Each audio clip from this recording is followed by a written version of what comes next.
Bismillahirrahmanirrahim. Assalamualaikum warahmatullahi wabarakatuh. Alhamdulillahirabbil alamin. Wassalatu wassalamu ala asrofil anbiya'i wal mursalin wa ala alihi wa sahbihi ajmain, amma ba'du. Pertama-tama mari kita panjatkan puji dan syukur kehadirat Allah Subhanahu wa taala atas nikmat kesehatan dan kesempatan yang diberikan kepada kita sehingga kita dapat berkumpul dalam kesempatan ini.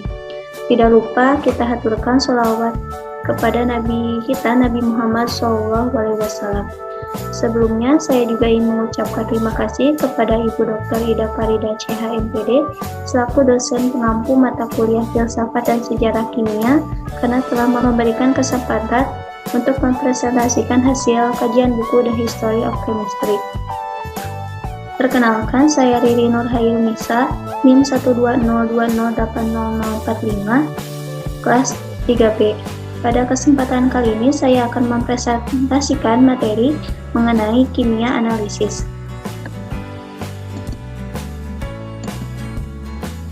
Untuk topik pembahasannya di sini ada metode analisis kering dan basah, analisis titrimetri, metode kromatografi, metode optik, analisis elektrometri, sejarah sosial kimia analitik. Untuk pembahasan pertama ada metode analisis basah dan kering. Metode analisis kering umumnya melibatkan aksi panas pada bahan padatan. Dikembangkan untuk menyediakan metode pengujian logam untuk kemurnian dan biji untuk kandungan logamnya. Metode analisis basah, di mana pengujian dilakukan pada sebuah larutan. Sebagai pendorong utama perkembangan mereka, kebutuhan untuk menganalisis air mineral secara langsung. Salah satu prosedur analitik kering paling awal adalah menundukkan emas pada panas sebuah tungku. Agricola menjelaskan, timbangan yang digunakan untuk menentukan berapa banyak logam yang diperoleh dari sejumlah biji tertentu ternyata cukup sensitif. Penggunaan panas yang kuat untuk menganalisis suatu material sangat difasilitasi dan diperluas dengan pengenalan Blauvin. Johann Kunkel pada 1679 menyarankan agar Blauvin kecil yang digunakan oleh tukang kaca untuk menjadi alat yang berguna bagi ahli kimia. Metode analisis Blauvin yang biasa adalah mengarahkan nyala api ke bagian kecil dari bahan pada blok arang. Pada tahun 1664, Robert Boyle menerbitkan karyanya Experimental History of Color. Dia menggambarkan bagaimana ekstrak tumbuhan biru seperti sirup violet, ekstrak piperberry, dan sebagainya diubah menjadi merah oleh asam dan hijau oleh alkali.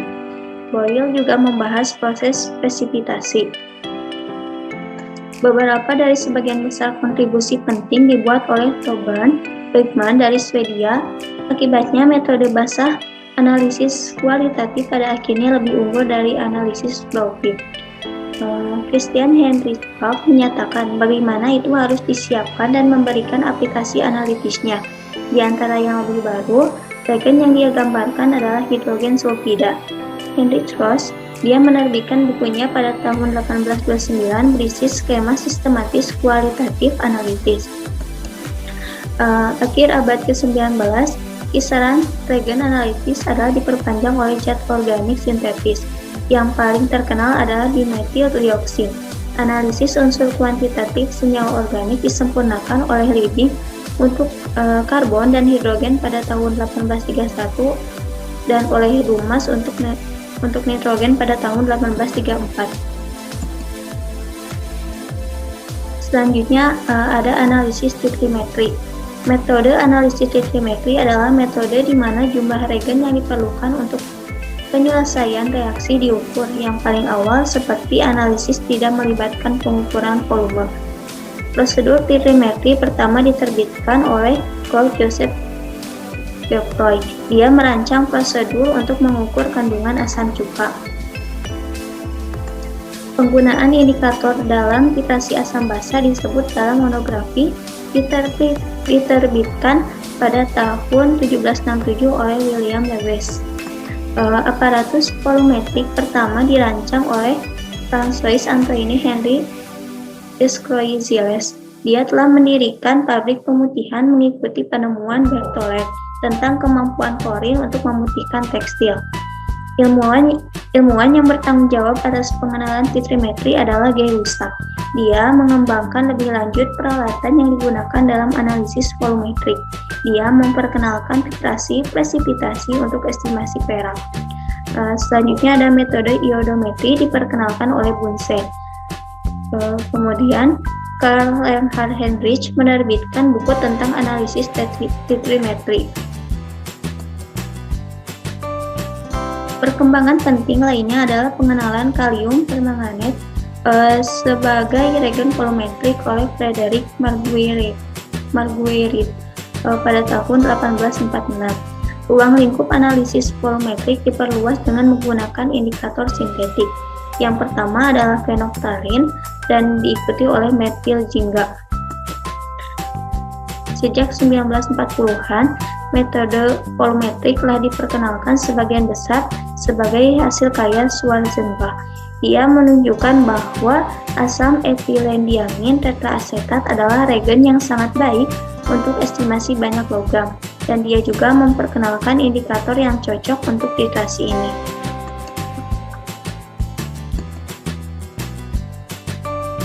Selanjutnya ada metode kromatografi. Frederick Hung menerbitkan 2 buku di mana ia menggambarkan bagaimana larutan dari campuran senyawa berwarna membentuk cincin konsentris ketika terlihat pada filter kertas. Ahli botani Michael Somenovic Sweat mengembangkan kromatografi adsorpsi dan menunjukkan aplikasi dalam analisis kualitatif.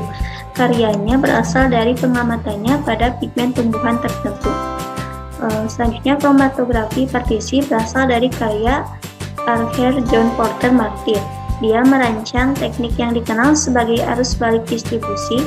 Kromatografi partisi dikembangkan oleh Martin bekerja sama dengan R.L. Millington Synge. Pada tahun 1953, Martin bersama dengan K.T. James mengembangkan kromatografi gas cair atau gas liquid chromatography. Pada tahun 1960, ada upaya untuk menyempurnakan kromatografi kolom dengan fase gerak cair, sehingga dapat cocok dengan kinerja GLC untuk campuran senyawa yang tidak mudah menguap dalam larutan. Selanjutnya ada metode optik. Pada tahun 1845, Karl Hein menerbitkan metode untuk menentukan kandungan bromida air mineral. Proses kolorimetri lainnya yang dikembangkan sekitar waktu yang sama menggunakan regen Nessler. Metode yang lebih akurat menggunakan rantang buffer yang lebih luas dan indikator diperkenalkan pada tahun 1909 oleh Sorensen. Dalam hubungannya dengan metode perbandingan warna, mereka menunjukkan larutan buffer dan indikator mana yang tepat untuk digunakan. Boger dan Lambert, cahaya melewati melalui lembaran kaca. Tetapi Augustin menunjukkan bahwa hukum ini juga berlaku untuk larutan dan bahwa intensitas cahaya bergantung pada konsentrasi zat terlarut. Dengan cara yang sama seperti itu, tergantung pada panjang jalan. Selanjutnya, perkembangan spektroskopi emisi atom oleh Bunsen dan Kirchhoff dan penerapannya sebagai metode analisis kualitatif yang sangat sensitif. H.G. Lundgaard pada tahun 1929 bahwa spektroskopi emisi diterapkan secara luas dalam analisis kuantitatif. Teknik spektroskopi emisi utama yang digunakan saat ini adalah nyala api fotometrik. Saat ini adalah metode yang paling banyak digunakan untuk memperkirakan logam dalam larutan, tetapi kemungkinan akan diambil alih di masa depan oleh spektroskopi plasma yang digabungkan secara induktif. Untuk pembahasan selanjutnya ada analisis elektrometri.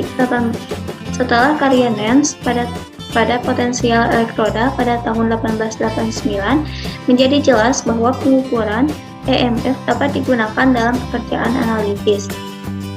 Pertama, titrasi potensiometri dilakukan pada tahun 1893 oleh Robert Behrend.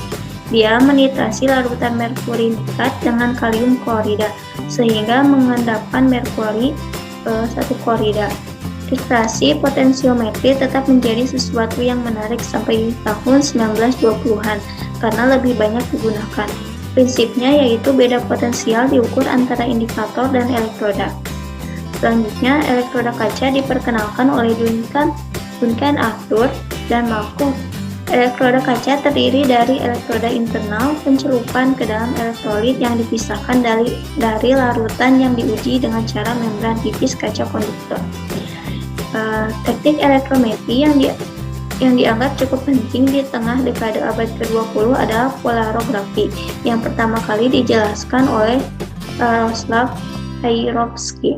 Polarografi analisis sekarang digantikan oleh teknik seperti penyerapan atom dengan spektroskopi plasma yang digabungkan secara induktif. Nah, yang terakhir ada sejarah sosial kimia analitik. Di pertengahan abad ke-19, memiliki sedikit apresiasi atas penemuan-penemuan yang dibuat dalam kimia atau kontribusi kimia yang telah dibuat untuk revolusi industri. Jelas ada kebutuhan untuk metode analitik untuk distandarisasi, dan ini kebutuhan diberikan dorongan tambahan dari berbagai tempat industri dan komersial. Metode standarisasi dan praktek dibantu di Inggris oleh Yayasan Society of Public Analytics pada tahun 1874 yang mulai menerbitkan tentang prosedur analitis. Di Inggris pada tahun 1848 banyak orang yang jatuh sakit dan 1 orang meninggal setelah perjamuan publik di mana jamuan telah diwarnai dengan pewarna organik sintetis. Saat ini sejumlah besar ahli kimia analitik bekerja di laboratorium yang berkaitan dengan kesehatan masyarakat, investigasi forensik. Melalui kegiatan ahli kimia analitik inilah, kesadaran masyarakat meningkat pada abad ke-19. Lebih banyak orang berpendidikan dan bekerja sebagai ahli kimia, dan kimia ini menjadi profesi yang diakui. Sekian presentasi dari saya, mohon maaf apabila ada kesalahan dalam pemaparan. Terima kasih. Wassalamualaikum warahmatullahi wabarakatuh.